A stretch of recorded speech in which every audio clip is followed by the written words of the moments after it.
ampitoboana amramalakariva ry avy ny fahasoavana sy ny fiadanana avy amin'Andriamanitra rentsika sy Jesosy Kristy tompo mpamonjy atsika. Fa miaravantsika rehetra tratra ity talata ity indray ry avako izay amanginantsika ny tokantrano any izao talata 12 ny volana May zao ary dia anonona fiadanan'ny tompo amintsika ny fifanantsika anio dia Romanina 9:7-7 Romanina 9:7-7 aminaran'i Jesosy.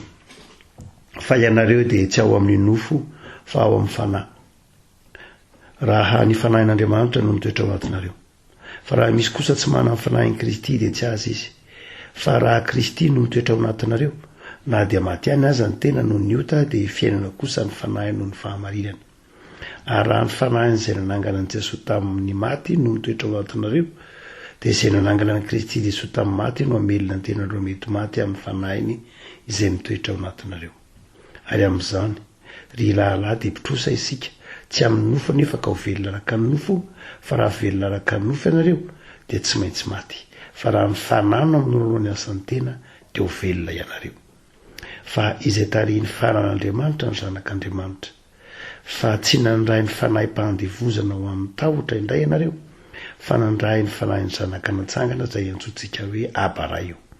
Ny fanahy dia miary milaza amin'ny fanahitsika fa zanak'Andriamanitra isika, ary raha zanaka dia mpandova, eny sady mpandovan'Andriamanitra no mpiray lova amin'ny Kristy koa, raha miara-miaritra aminy isika mba hiara-manamboninahitra aminy koa.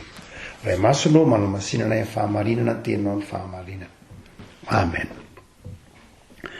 Ny epistily soatan'ny Romanina moa raha zany afaka malala dia Paul nanoratra azy, ary ny toe-tsaina romanina izay na ny civilisation romanina dia tsy afa-tsy akory fa toy ny civilisation grika ihany. Teo amin'ny lafin'ny fahalalana zany io, ny civilisation na ny filozofia grika ihany no ny findramonina ary ny ovaendrika no novan'ny civilisation romanina. Ary mazava ho azy fa amin'ny andron'ny apôstôly Paul dia hitantsika fa ny toe-tsaina izay tao anatin'ny filozofia grika ihany mbola miainana, na dia efa ny romanina azy no mitondra teo amin'ny lafiny ara-politika na teo amin'ny lafiny ara-miaramila koa aza. Dia arak'izany ry havana dia hitantsika fa ilay toe-tsaina grika izay miresaka momba ny fanahy. Raha miteny hoe inona ny olona isika, raha mamaritra hoe inona ny olona zany tamin'ny grika sy ny hoe inona ny olona mizoatra masina dia tsy mitovy mihitsy. Tsy mitovy ny amaritan'ny baiboly atao hoe olombelona raha amin'ny baiboly ny testamenta taloha sy ny testamenta vaovao zany. Amin'ny amaritan'ny civilisation grika azy hoe inona moa ny olombelona, mazava ho azy raha amin'ny toe-tsaina malagasy koa aza nentim-paharazana sy ny ankehitriny hoe inona ny atao hoe olombelona dia anana izay olazainy koa ny malagasy satria arakaraka ny civilisation zany. Fa raha ohatra ka jerena amin'ny civilisation grika izay nandray na nampitany Paul an'ity filazantsara ity, tsika manao hoe tsy mitovy, tsy mitovy mihitsy. Ny civilisation grika izay ny antefany ty afatry ny apôstôly Paul ty dia nihevitra fa ny olombelona dia eo ny vatana, ilay vatana hita maso io zany, ary ao anatiny kosa dia misy ny fanahy. Ary io fanahy io dia indraindray aza lazaina ho pitik'afon'Andriamanitra, indraindray aza lazaina ho silak'Andriamanitra, ary indraindray aza lazain'ny civilisation grika fa ho tena mety ho Andriamanitra mihitsy. Ary dia izay toe-tsaina izay zany hoe amin'izay fotoana izay ilay vatana izay mety ho lohiny amin'ny tamin'ny civilisation grika, ilay vatana mety ho lohiny iny indraindray asehony ho fonjan'ny fanahy. Fa ilay tena zava-dehibe dia ilay fanahy. Ny zava-mitranga dia izay toe-tsaina izay dia mandrakariva ato anatin'ny civilisation grika zany nampifandona ny vatana sy ny fanahy. Ny atao hoe fahendrena teo amin'ny filozofia zany, ny atao hoe fahendrena teo anatin'ny kolotsaina grika dia tsy ny fanomeza toerana lay vatana zany, fa fibadinana kosa lay fahendrena lay fanahy. Ny grika dia civilisation grika zany dia nino arak'izany ny tsy fahafatesan'ny fanahy izy vokatr'izay toe-tsaina izay dia tamin'iny fanahy tsy mety maty. ny fanahy de tsy maty mihitsy. Andradray ny kristianina de ny fivavahana kristianina zany de ndraindray koa tratrin'izay fiheveran'izay hoe ny fivavahana kristianina de mivoy ny tsy fahafatesan'ny fanahy. Miverina fa hoe ny olombelona rehetra de ny vatana koa mety maty fa ny fanahy tsy maty mihitsy. Izay tsy de raha izay loatra no toetsaina kristianina, tsy izay ny ataontsika hoe anthropologie kristianina, tsy izay loatra. Fivavahana kristianina de midritra ny testamenta taloha de manaiky fa mety maty ny fanahy ny olona. Raha toa ka nanota ny olona dia tsy ny hoe ny vatany ihany maty fa ny maha olona azy feny mihitsy, araka ny teny teo amin'ny testamenta taloha zany manao hoe ny fanahy ny manota de maty tokoa. Ary ny teny soatra masina hoe ny fahafatesana ny tambon'ny ota de tsy fahafatesana hoe ny vatana ihany fa ny fanahy tsy nanino tsy nanino, fa lay maha olona manontolo mihitsy ny atraky no ny ara ny fahafatesana. Zay no mahatonga ny fahasamihafan'ny ny testamenta taloha sy ny fomba fijerin'ny grika. De ndraindray izy io manjary tafiditra ao anatin'ny toetsaina, indrindra amin'ny toetsaina malagasy koa aza, satria ny toetsaina malagasy de mihevitra fa ny fanahy koa tsy maty. Hany ka ndraindray mifangaro ao anatin'ny finoan'ny kristianina ny hoe manahoana ny olona rehefa maty. Manahoana ny olona rehefa maty, ndraindray mifangaro ao ny fomba fijery grika ny amin'ny tsy fahafatesan'ny fanahy mihitsy sy ny fomba fijery malagasy nentim-paharazana hoe ny fanahy koa de tsy maty fa makany ambondrobe na tahak'izany. Dia eto nefa ravako malala amin'ity Romanina toko fahavalo ity de tena manazava ny apôstôly Paoly fa raha toa ka velona isika na de eo aza ny fahafatesan'ny nofo de tsy ilay natioran'olombelona, tsy ilay natioran'ny fanahintsika loatra fa ny fanahintsika de fanahy nanota. Fa raha toa ka tsy maty ny isika, tsy mandraika amintsika intsony ny fahafatesana de nohon'ilay asan'ny fanan'Andriamanitra, no nananganana ny Kristy tamin'ny maty no andraisantsika izay tsy fahafatesana izay. Zany hoe tsy zavatra raisiny rehetra kory, tsy zavatra mandeha ho azy ny tsy fahafatesana ao ambadika ilay fahafatesana ranofo, fa zavatra sarobidy nomen'Andriamanitra antsika maimaimpona tamin'ny alalan'i Jesosy Kristy. Zay no tsy tokony hadonoana fa ny apôstôly Paoly dia manazava hoy izy manao hoe izay nanangana ny Kristy Jesosy tamin'ny maty no hamelona ny tenanareo mety maty amin'ny fanahiny izay mitoetra ao aminy. De miteza amin'ny 10:10 fa raha Kristy mitoetra ao anatinareo na dia maty ihany aza ny tena noho ny ota de fiainana kosa ny fanahy noho ny fahamarinana. Zany hoe raha ohatra ka manoloana ny fahafatesana tsika amin'ny mpino zany na manatrika ny fahafatesana na mibalina ny fahafatesana dia tsy mitovy amin'izao tontolo zao, tsy mitovy amin'ny hoe tsy mpino nandray an'i Jesosy fa ny fahafatesan'ny mpino zany de mandovy izy fiainana. Ny fanahiny na le maha olona azy feno de tsy maty noho ny amin'ny fanahiny Kristy, noho ny amin'ny Jesosy Kristy tompo.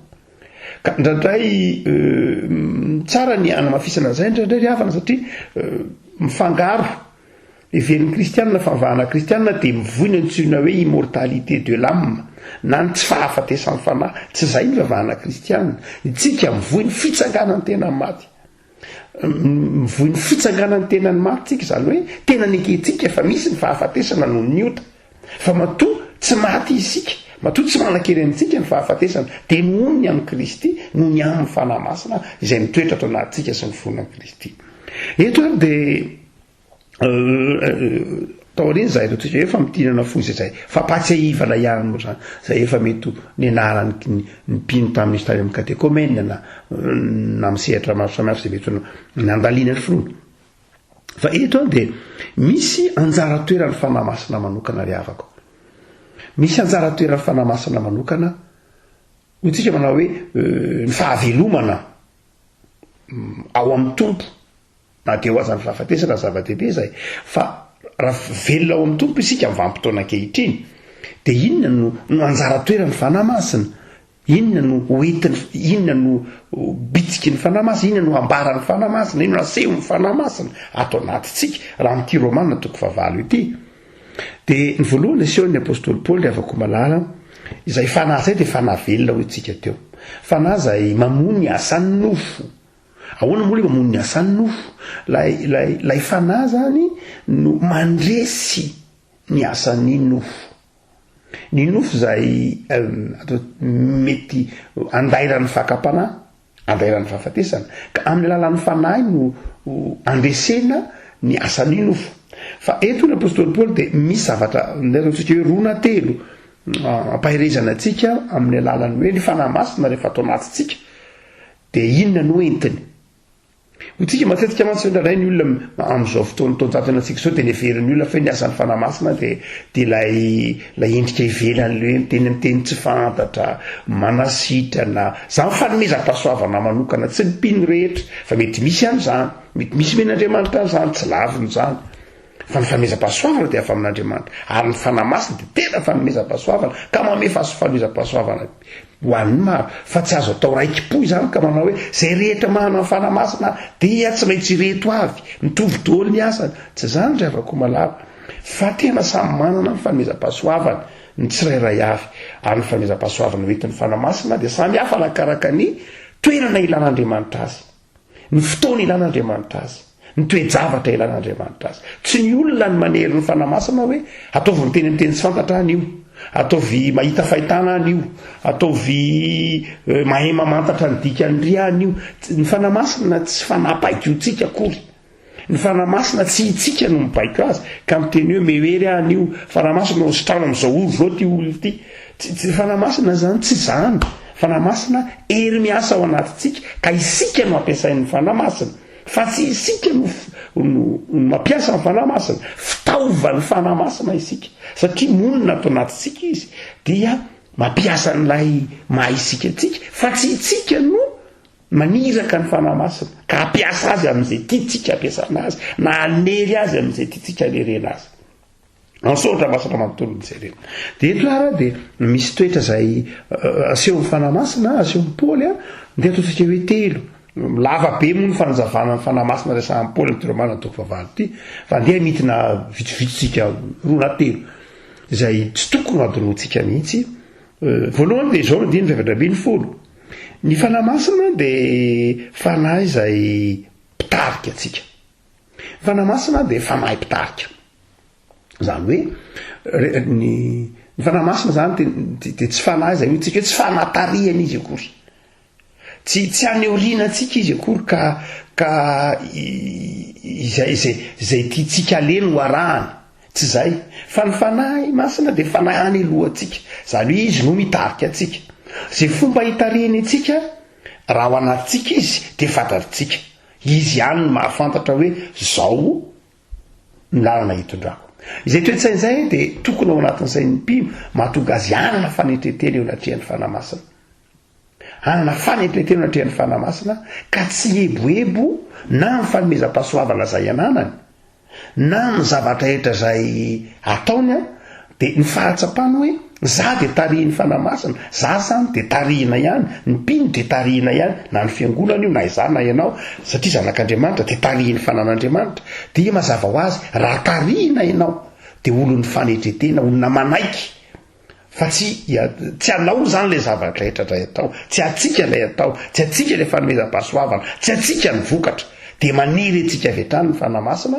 na zany toe-panahy zany olon'ny fanetretena sy olon'ny fitiavana ary olon'ny fankatoavana sy ny fanajaran'andriamanitra hoy tsika hoe ny fanahy de fanahy-pitarika fa ny faharoa de ity ny fanahy koa de rehefa atao anatytsika de fanahy miara-milaza hoy ny filazan'ny paoly azy amin'ny fanahitsika na fanahy milaza amin'ny fanahitsika fa zanak'andriamanitra isika paoly any de milaza mity romana toko favalo ty ny tena betsaka sy ny toko fasivy am'izay ihany ny tena matetika nazavany ny apôstôly paoly ny mahazanak'andriamanitra matetika le sahan'ny soratra masina ny hoe ny olona rehefa nandray fan'andriamanitra de mpanompon'andriamanitra iraka kristy irak'andriamanitra sy ny sisa rehetra fa manomboka amin'ny romana toko favalo sy ny toko fasivy de ndre mandeha any jauna voalohany toko fahatelo de ny manazava fa ny fanahy de miara-milaza ny fanahintsika fa zanak'andriamanitra isika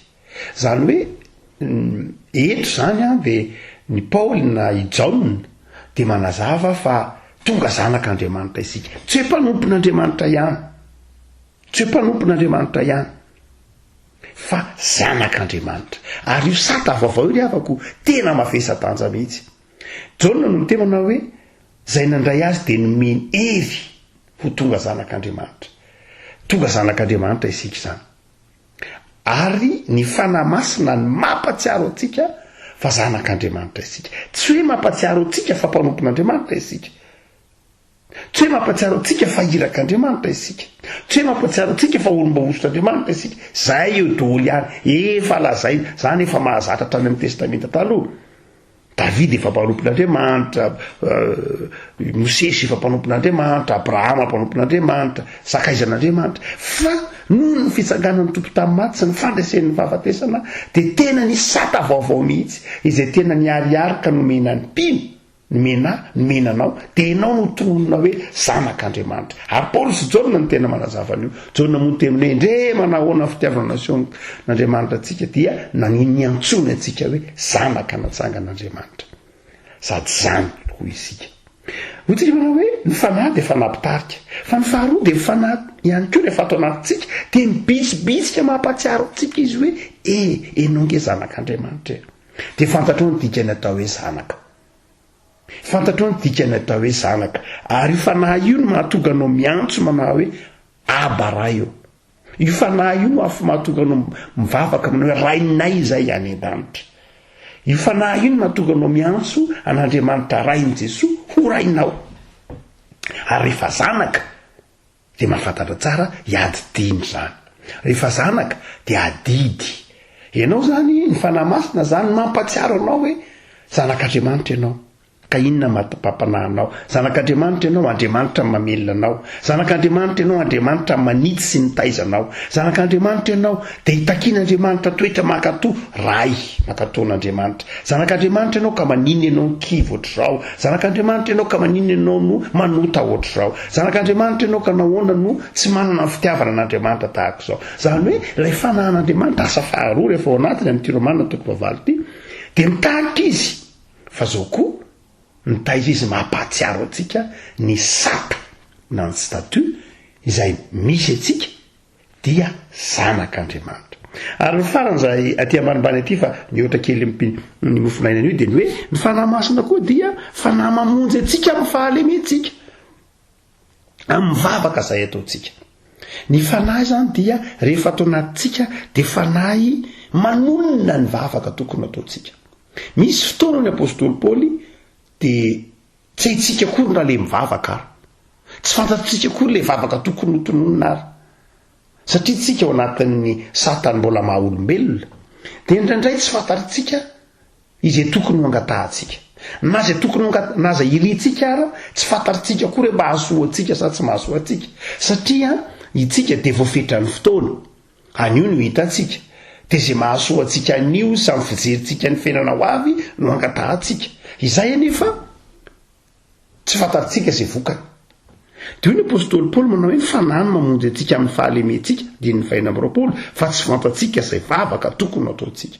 Asa ianao rehefa misy fotoana tratra zany dravako, fa misy fotoana nge indraindray tsy fantatra tsony hoe inona moa zany zao Andriamanitra no angatahako ho an'ny tololito raha sanatria tojo olona tena manoloana ny fahafatesana ianao. De inona Andriamanitra moa zany zao no angatahako aminy, atao hoe inona izy angatahako iny izy. Misy fotoana anao anoloana ny raha-pirenena, inona moa zany zao Andriamanitra mivavaka tokony ho tononiko, na ho amin'ny fiainanao manokana koa azy misy fotoana sofa tsy matetika ndraindray tratra n'izany hoe inona moa Andriamanitra zany zao vavaka tokony ho tononiko, tokony angatahako aminao, ianao raiko de inona moa zany zao tokony angatahako aminao. Mety misy fotoana atsapan'ny mpino an'izany dravako. De hoy ny apôstôly Paoly tsy zay miolana akory, tsy maninona zany, tsy maninona, mety mandalo an'izany daholo mpino noho ny fahalemena hoe na le vavaka randray mety ho vavaka diso koa na de veriny hoe maharesy lahatra anao raha de mety ho vavaka diso ilay izy, mety tsy akasitrahan'Andriamanitra na mety tsy mety aminao. De na mety iny na tsy mety iny tsy any ny olona ny apôstôly Paoly, fa izao ny fanahy masina no mamonjy anao amin'iny vavaka iny. Le fanahy masina no manitsy ilay vavaka ary manonona ilay vavaka amin'ny fitarainany manokana. Zany hoe le fanamasina ao anatinao no manelanelana amin'Andriamanitra ka tsy lay teninao mpanota, tsy lay feonao mpanota, tsy lay fankatahanao mpanota ny zava-dehibe, fa le feon'ny fanamasina ao anatinao no mibitsika amin'Andriamanitra dia takatr'Andriamanitra sy fantatr'Andriamanitra izay tokony ho anao. Dia hoy Paoly manao izay mandinika ny fo ny mahalala ny hevitry ny fanahy. Asan'ny fanamasina zany ry avako malala. Ary izay no mahatonga antsika ilaina nazahoantsika antoka rehefa manana ny fanahintsika. Ary itsika nefa hoy ny apôstôly Paoly manana an'izany, mena an'izany satria efa nandray an'izany tamin'ny alalan'ny fonan'i Jesosy Tompo. Dia ny Tompo anery avako ampahery antsika ary anaiky ho tariny fanamasina anatin'ny fanetretena sy ny vavaka. Antitranterina na efa miverimberina matetika azy fa ao anatintsika ny fanamasina satria tempolo ny fanamasina isika. Dia aza donoina fa zanak'Andriamanitra ianao. Ary rehefa zanak'Andriamanitra dia ampiasain'Andriamanitra amin'izay ilany azy ny fiainanao. Ary rehefa zanak'Andriamanitra dia mahazo antoka ianao fa iantohan'Andriamanitra sy arovan'Andriamanitra. Ary aza manany amin'izay vavaka ataonao koa aza fa ny fanamasina izay ao anatinao no mifona amin'ny fitarainana tsy azo tononona toy ny manelanelananao amin'Andriamanitra. Manonona ny vavaka teneninao io ao amin'Andriamanitra. Ivavaka sika. Tompo misaotra anao zahay noho ny fanahinao masina izay ampitoerinao aty anatinay. Ka lapa ny fanahinao masina izay lapanao Andriamanitra, tempolinao, fonenanao. Ka ny nofinay dia tsy fanjakan'ny fahalovana na fitaovan'ny ota fa fitaovan'ny fahamarinana satria ny fanahinao no mitoetra aty anatinay. Dia hiteny amin'ny asan'ny tananay ny fitiavana, hiteny amin'ny asan'ny tananay ny asanao Andriamanitra, ka ny ditananay dia ditananao Andriamanitra feny fitiavana amin'izay ataonay. Dia mitarianay Tompo amin'ny alalan'ny fanahinao masina ka izay sitraka ao no oka ho ataonay. Dia ampatsiahivonay mandrakariva amin'izay rehetra lalovanay na sedrainay na iainanay fa zanakao zahay. Enoy ny vavakay ary mety izay toetra aminay tsirairay avy Tompo, amin'ny tokantranonay, amin'ny asanay, amin'ny fanirianay amin'ny avy rehetra dia mametraka izany eo am-pelantananao zahay.